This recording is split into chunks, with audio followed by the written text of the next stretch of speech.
Hello friends, कैसे हैं आप सब। उम्मीद करता हूँ ठीक होंगे। कल हमने शिशुनाग वंश के बारे में पढ़ा था, जिसके संस्थापक शिशुनाग थे। शिशुनाग ने हर एक वंश के अंतिम शासक नागदशक की हत्या करके गद्दी सत्ता स्थापित की थी। शिशुनाग ने अपनी राजधानी वैशाली को बनाई थी और अवंती के राजा बस को पराजित करके अपने में मिला लिया था। इसके दूसरे शासक हुए कालाशोक, जिसके समय में द्वितीय बौद्ध संगीति हुई थी और इन्होंने अपनी राजधानी वैशाली से फिर पटना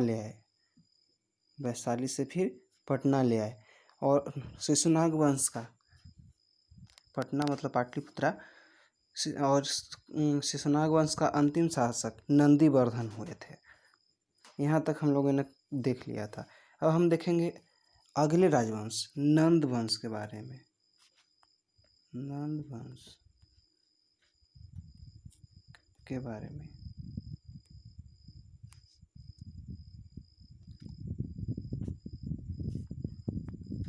नंद वंश के संस्थापक महापद्मनंद थे। महापद्मनंद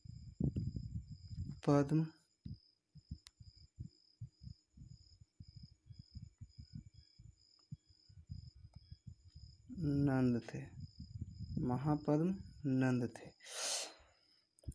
इनका अन्य नाम जो है अग्रसेन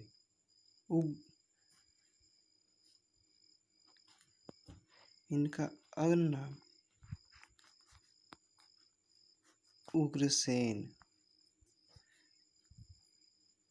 अग्रमेज,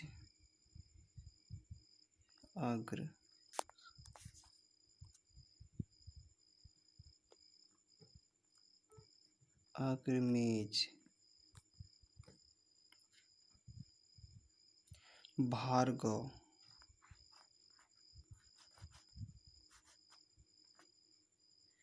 द्वितीय परशुराम,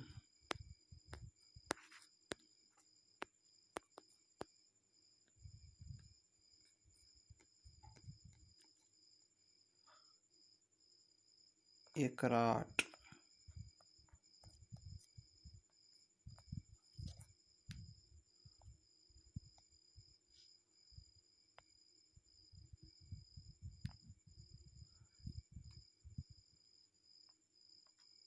एक छत्र आदि नामों से जाना जाता था। कौन कौन नाम से जाना जाता था? उग्रमेज, उग्रसेन, भार्गव, एकराट, एक छत्र या द्वितीय परशुराम। इन नामों से महापद्मानंद को जाना जाता था। जो महापद्मनंद थे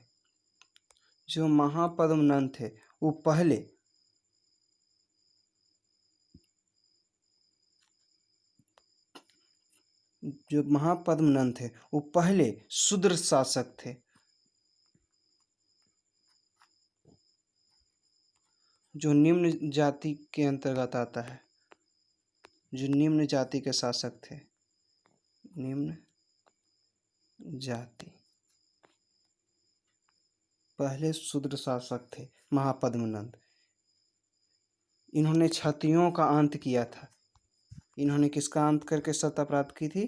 क्षत्रियों का अंत करके सत्ता प्राप्त की थी। इसलिए इनको सर्वक्षतांक भी कहा जाता है। सर्वक्षतांक क्यों कहा जाता है? क्योंकि इन्होंने क्षत्रियों की हत्या करके और अपने शासन का स्थापित किया था। इन्होंने कलिंग पर विजय प्राप्त की थी।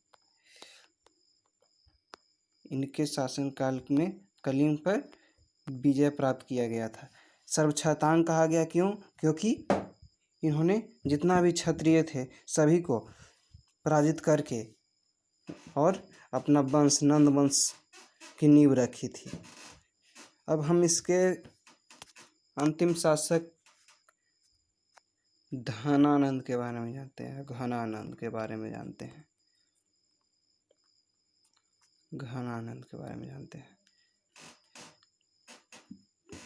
घनानंद जो थे इनको अन्य नाम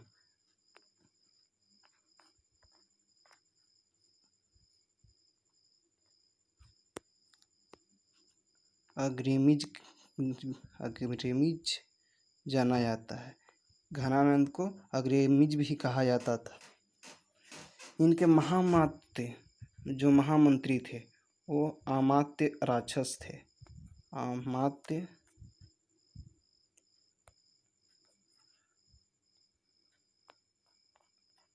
अमात्य राक्षस, इनके जो कौन थे, महामंत्री थे, अमात्य राक्षस।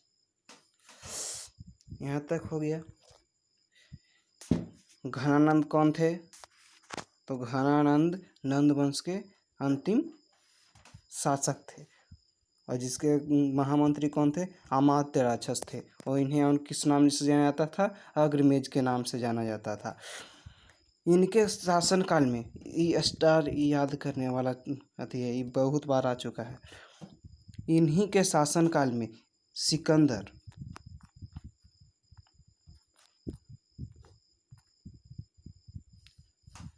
यूनानी शासक जो था सिकंदर, उसका आक्रमण हुआ था भारत, या कहें तो पूरे आर्यावर्त पर। उस समय आर्यावर्त था, पूरे आर्यावर्त, पूरे भारत पर आक्रमण हुआ था। किसके द्वारा? यूनानी शासक सिकंदर के द्वारा। यूनानी शासक जो सिकंदर थे, उन्होंने भारत पर आक्रमण किया था।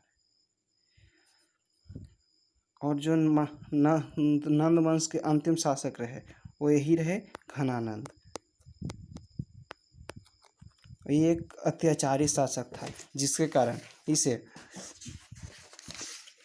मारकर चंद्रगुप्त मौर्य ने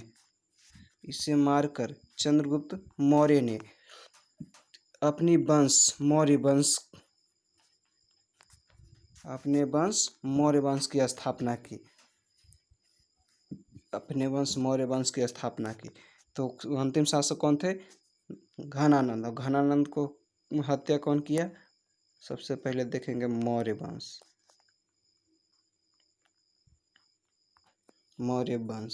स्थापना कब हुआ था? 322 ईस्वी में, बीसी पूर्व, 322 ईसा पूर्व में। इसका संस्थापक कौन थे? चंद्रगुप्त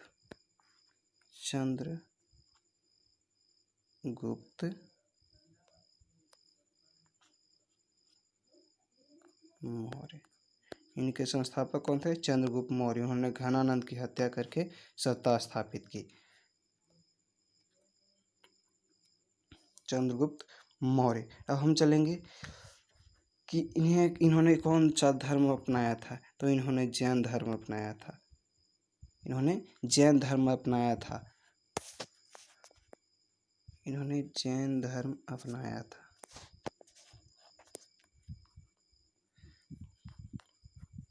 ये तो हो गया।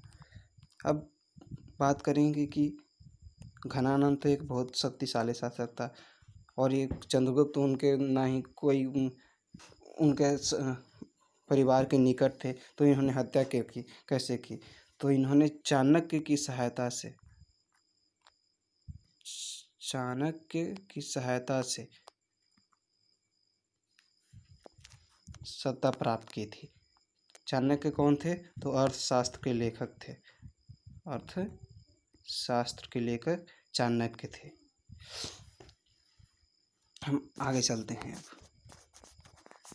अर्थशास्त्र के लेखक चाणक्य की सहायता से इन्होंने घनानंद को मारकर अपनी सत्ता स्थापित की थी।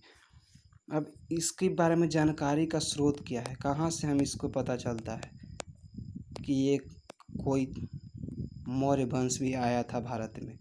तो इसको जानकारी के जो स्रोत है, सबसे पहला तो चाणक्य के कौन? अर्थशास्त्र।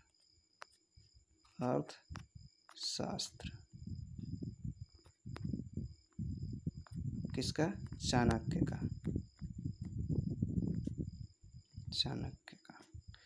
अर्थशास्त्र क्या था? संस्थापक जो चंद्रगुप्त मौर्य हैं, उनके बारे में जानकारी देता है कि इनका संस्थापक, मौर्य वंश का संस्थापक कौन रहे हैं? तो चंद्रगुप्त मौर्य रहे हैं।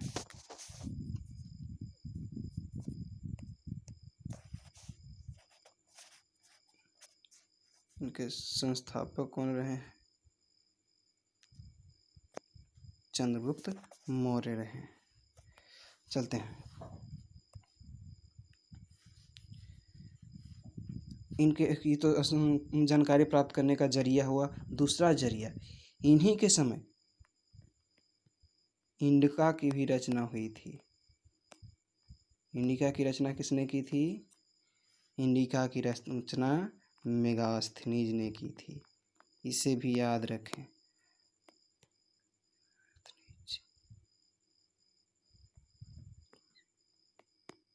मेगास्थनीज ने इंडिका की रचना की थी और उससे भी हमको जानकारी मिलता है। इंडिका में हमको मुख्य रूप से किसकी जानकारी मिलता है? तो जो पाटलिपुत्रा का नगर प्रशासन है, मौर्य शासन काल के समय था नगर प्रशासन, इसके बारे में सब बहुत ज़्यादा जानकारी मिलती है नगर प्रशासन के बारे में कि मौर्य वंश के समय वहाँ का नगर प्रशासन कैसा था। अब हम चलते हैं अगला जानकारी के स्रोत के बारे में। तो अगला चलेंगे, उसको में हमको मिलता है बृहत कथा मंजरी। बृहत कथा मंजरी, बृहत कथा मंजरी, बृहत कथा मंजरी मिलता है। ये किसका लिखा हुआ है? तो सोमेंद्र का लिखा हुआ है। बृहत कथा मंजरी सोमेंद्र का लिखा हुआ है। अब आगे चलते हैं।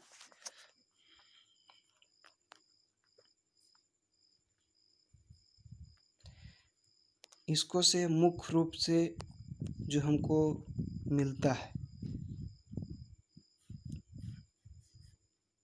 पुरातात्विक सदृश स्रोत, तो वो है अशोक का शिलालेख। जो अशोक के शिलालेख मिले हैं उनको पर लिखा गया है कि जो मौर्य वंश का संस्थापक था वो चंद्रगुप्त मौर्य ने किया। संस्थापना चंद्रगुप्त मौर्य ने किया था। इनके बारे में मुद्रा राक्षस में भी जानकारी मिलती है। मुद्रा राक्षस शायद ये आपको पता होगा किसका द्वारा लिखा गया है? विशाख दत्त। मुद्रा राक्षस विशाख दत्त, विशाख दत्त के द्वारा लिखा गया है क्या? मुद्रा राक्षस। इस जो स्रोत हुआ अशोक के शिलालेख, मुद्रा राक्षस, अर्थशास्त्र, ठीक है, इंडिका, ये सब जो है वो क्या है? हमको अशोक चंद्रगुप्त मौर्य के बारे में जानकारी प्राप्त करने का एक जरिया है। अब हम इनकी जाति के बारे में जानेंगे कि इनका जाति क्या था। तो जाति के बारे में हमेशा बहुत सारे जो इतिहासकार हैं अलग अलग तर्क देते हैं। तो और साथ ही साथ जो पुरातात्विक हैं उनके आधार पर भी कहा जाता है। तो जैन और बौद्ध धर्म का जो ग्रंथ है, बौद्ध ग्रंथ में इन्हें क्या माना गया है, क्या कहा गया है कि ये क्षत्रिय थे। जैन और बौद्ध ग्रंथ में क्या कहा गया कि ये क्षत्रिय थे। लेकिन जो मुद्रा राक्षस है, मुद्रा राक्षस, उसके बारे में कहा, उन्होंने इसको बारे में कहा ये एक ब्राह्मण साहित्य था, ब्राह्मण द्वारा लिखा गया था, ब्राह्मण साहित्य। इसमें क्या कहा गया कि इसमें कहा गया कि ये शूद्र जाति से आते थे जो चंद्रगुप्त मौर्य थे। ये किस में कहा गया है? ब्राह्मण साहित्य जो है मुद्रा राक्षस, उसको में कहा गया है कि ये शूद्र में आते थे। और बौद्ध और जैन धर्म में क्या कहा गया कि ये क्षत्रिय थे। बौद्ध और जैन धर्म के क्या कहा गया कि ये क्षत्रिय थे। अब चलते हैं आगे।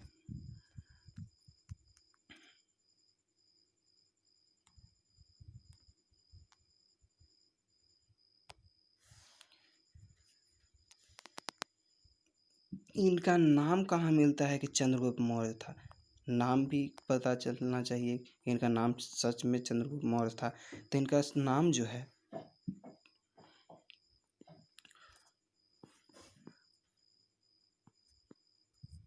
वो विलियम जोन्स ने 1793 में बताया कि इनका नाम, जो मौर्य वंश के संस्थापक थे, उनका नाम क्या था? चंद्रगुप्त मौर्य थे। चंद्रगुप्त मौर्य था, उनका नाम क्या था? चंद्रगुप्त मौर्य था। इनके अन्य नाम के बारे में अगर जानकारी हासिल करें,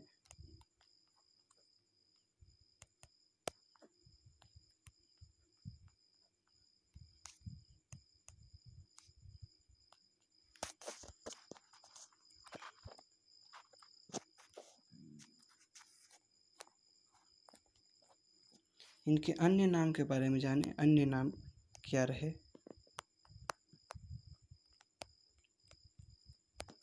तो इनका अन्य नाम जो था वो मिलता है सेंड्रोकोटस।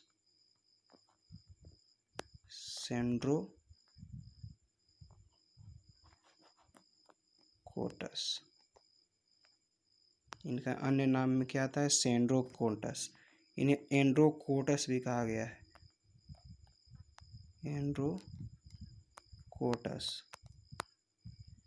इन्हें एंड्रोकोटस भी कहा गया है। इनका अन्य नाम और मिलता है सेंड्रोकोप्टस।